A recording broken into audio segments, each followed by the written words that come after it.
Every community has an urban legend. The ominous lore surrounding a strange house at the top of a hill, a ghostly covered bridge, or a dark woods at the edge of the city limits. Even the small, secluded farm town I spent the first 18 years of my life in had its own legend.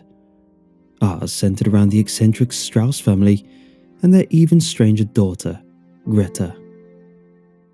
I find myself unique compared to most. This, unfortunately, is because I am a first-hand witness of what so many generations whispered of behind closed doors, around the campfire, and at night to scare children. And one fateful evening, I found myself in the Strauss family home. I can say with brutal honesty that the horror I experienced on that night led to countless therapy sessions, bottles of white pills, and a new life in a large city with the nearest farm being 100 miles away. I found it best to begin the retelling of my story by passing along the original legend the same way it was told to me by my peers. The Strauss family moved to the United States from Germany in the early 1900s and settled on a large plot of land in central Illinois. People aren't sure why they chose to leave Germany or why they decided to buy 300 acres in the middle of nowhere. We did, however, know a few things about them. They were very wealthy, self-sustaining, and refused to leave the family farm. All of their food was either harvested, fished, or slaughtered. The children were homeschooled, and the deceased were laid to rest in the family cemetery. Their property was littered with ominous signs written in both German and English, expressing how they very much wished to be left alone. There are more than a couple of rumours from townsfolk witnessing door-to-door salesmen walking onto the property, but never off of it. Rose Lane was the only road that ran along the Strauss' property line. It served as a looking glass for the rest of the community, allowing an opportunity of 10 or so seconds to catch a glimpse of the massive, eerie home. Over the years, the Strausses became more and more reclusive. Months would pass without seeing a single family member. Once in a blue moon, someone would spot one of the Strausses wandering the property or staring at cars as they sped along Rose Lane, and it was like winning the social lottery. The most common sightings were of the mother and or father, whom we simply referred to as Mr. and Mrs. Strauss. People would gather around the lucky individual and eagerly interrogate them as to whom they saw and what odd thing they were seen doing. The most famous Strauss, of course, was Greta. Everyone knew her name thanks to our town's gossipy postman. Greta earned the coveted title as the strangest Strauss due to a morbid choice of clothing and frightening appearance. Greta sightings were seldom, but always similar in their retellings. She dressed in black, and only black.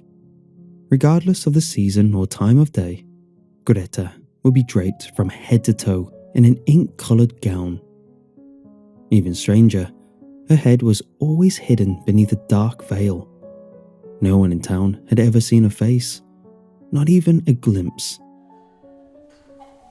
Many years ago, as the story is told, Greta was working in the stables. Instead of focusing on the task at hand, she began to dance and play about as most children do.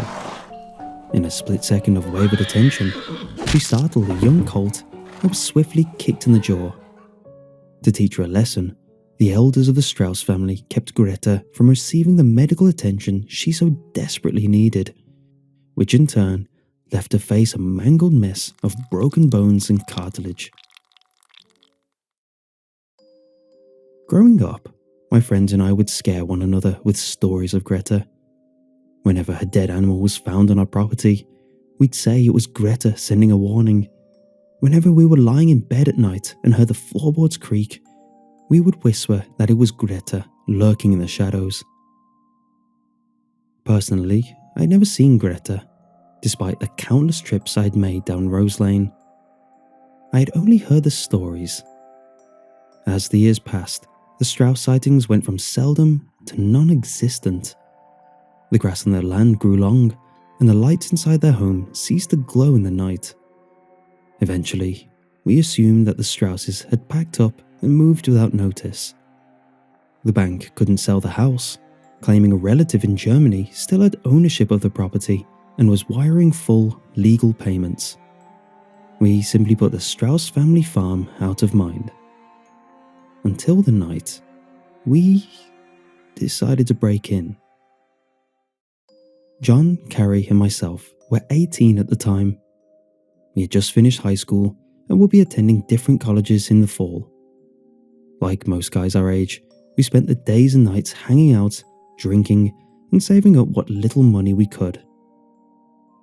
The summer and our time together were flying by in tandem, nearly at an end, so we decided to make one last memory. The three of us were sitting on John's porch, watching the sun go down and throwing back some beers we'd paid Carrie's older brother way too much money to buy for us. John ignited the conversation that would change our lives forever, and he still hasn't forgiven himself for it.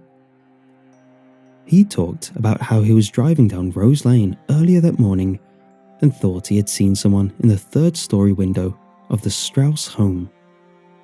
Carrie and I told him he was full of crap. We conversed and shared our theories about what we thought the inside of the house looked like. Carrie suggested that it was full of forgotten German treasure and that we could be rich if we broke in. No one would ever know, since the Strauss family had been gone for so many years. We smiled greedily at one another before we knew what hit us. The alcohol and excitement had us on our feet and walking towards the Strauss farm in the twilight. As we strolled through the woods, we talked about all the things we would buy with our soon-to-be wealth. The sun had finally set as we reached the edge of the property, and it looked as though the monstrous house was glaring down upon us. We stopped for a moment as we finished the last few drops from our cans of liquid courage and debated for a few minutes as to how we should enter the home. Eventually, we concluded that the door in the back was the best option since it would not be seen from the road. The three of us shuffled as quietly as we could down the gravel path and onto the wooden porch. My heart pounded in my chest as we got closer, but my feet continued to move towards the house. We pointed our flashlights at the dirt-stained glass on the back door. Carrie and John silently decided that I was in charge as they prodded me forward. I grabbed the old iron doorknob, turned it, and looked back in disbelief. It was unlocked. As I pulled the creaking door open, a wave of musty air from within the house flew past us with a whine. Looking back at that moment, I wish we would have turned and ran back to John's. Instead, we crept inside the darkness of the Strauss home and shut the door behind us. We stepped into the kitchen and began rummaging through the drawers. Apart from a few broken dishes, some dusty utensils, and a couple of ancient appliances, the kitchen was virtually empty.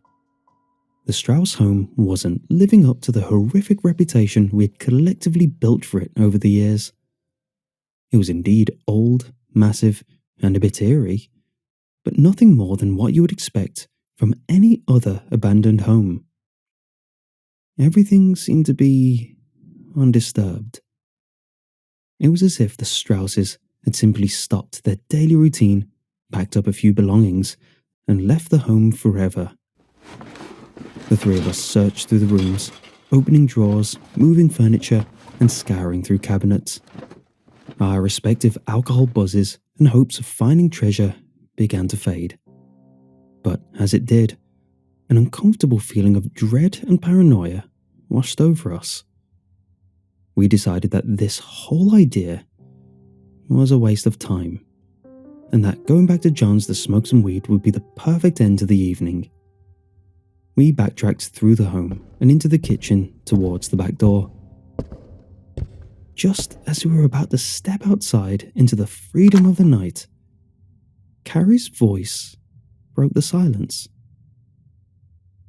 "Guys?" Look at this." John and I turned and pointed our flashlights back towards Carrie, who was standing against the kitchen wall. He was running his hands along the edges. We looked at him curiously and asked him what he wanted. Just then, he pulled on one of the mounted wooden shelves and it swung open. A new entrance had appeared before us, one that we instantly knew was constructed to be a secret. We adjusted our flashlights and stared at the staircase that descended into the dark depths below.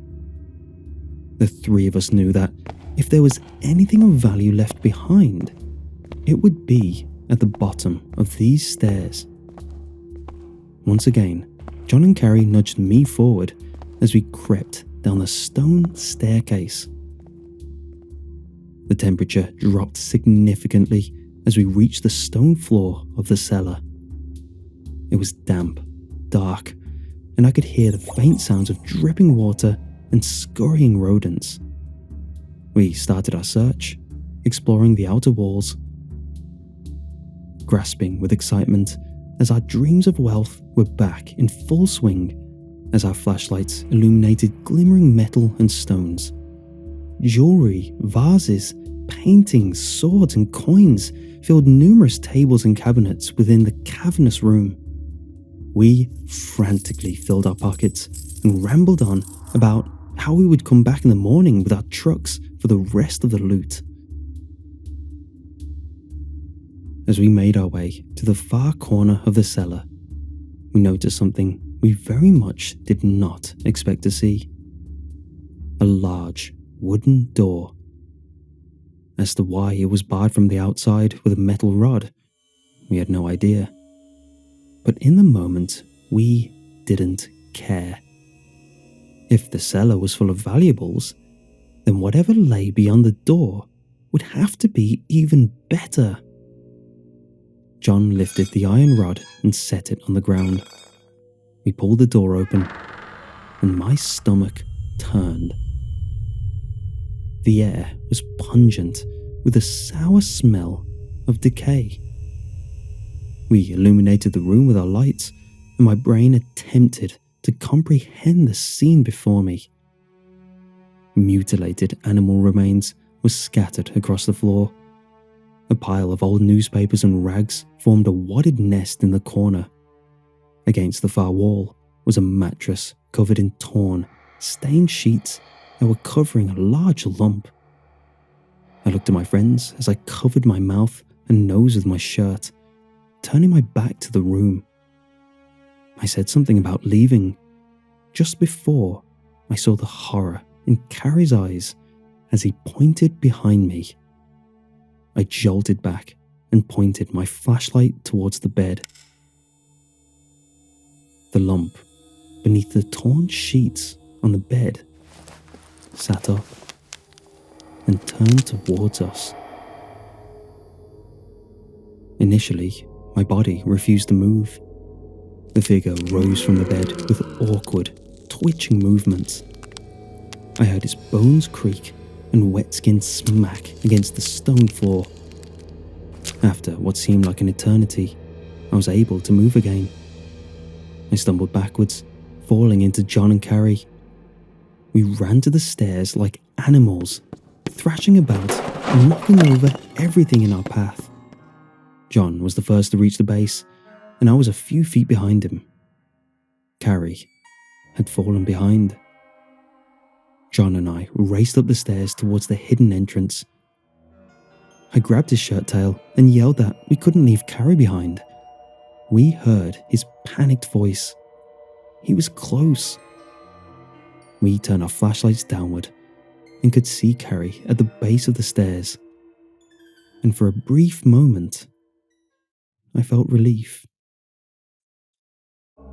My moment of content was ripped from me as I witnessed the figure behind Carrie.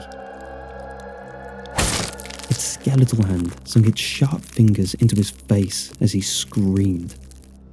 The beam of our flashlights highlighted the horrific scene like a spotlight on a stage.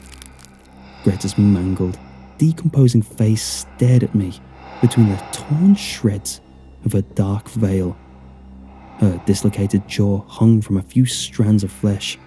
Her nose and eye sockets were crushed, and her head was cocked to the side as if her neck had been broken.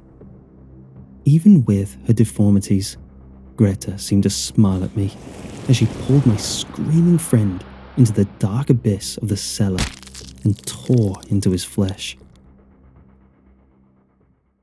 The next few days were a blur of police investigations, search parties, and devastated parents. The Strauss property was turned into a crime scene and ripped apart. The police discovered the hidden cellar John and I had described. They found the evidence of torture and human neglect in the barred room. The only problem, however, was the lack of bodies. Carrie was never seen again. The only evidence found were his flashlight and the remains of his clothes. They had been ripped into hundreds of pieces. I have a theory that Greta had always been a monster, and over time, she became uncontrollable. The Strausses attempted to do what they could with her before abandoning their home. Eventually, they resorted to locking her away in a makeshift dungeon to rot. But that's the problem with the worst kind of monsters. One very important thing the Strauss family neglected to consider is that some creatures, the ones urban legends are written about, refuse to die.